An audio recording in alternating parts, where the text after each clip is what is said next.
So కొంచెం nervousness ఉంటదండి. So first time ఇంటర్వ్యూకి చాలా నర్వస్‌నెస్ ఉండే. చాలా అండర్ కాన్ఫిడెంట్ కూడా ఉండే అప్పుడు.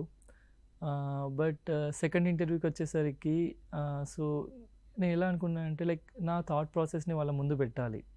So I'll just treat it like A conversation with some like 5 intellectual people.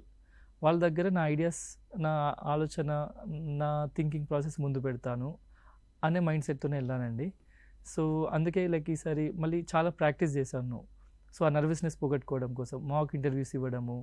So మా ఫ్రెండ్ ఉండేది. మా ఫ్రెండ్‌తో daily almost 1 ½ month daily discuss చేయడము. కొన్ని తను నన్ను క్వెషన్స్ అడగడం, నేను వాళ్ళని క్వెషన్స్ అడగడము. సో ఇది చేయడం వల్ల నాకు ఒక నర్వస్‌నెస్ పోయిందండి. ఎందుకంటే ప్రాక్టీస్ మేక్స్ మ్యాన్ పర్ఫెక్ట్ అన్నట్టు. సో డైలీ ప్రాక్టీస్ చేయడం వల్ల ఆ నర్వస్‌నెస్ పోతది. So everybody will have nervousness in the but we have to work on it. So దాన్ని ఎట్లా అధిగమిస్తాం అనేది ఇంపార్టెంట్.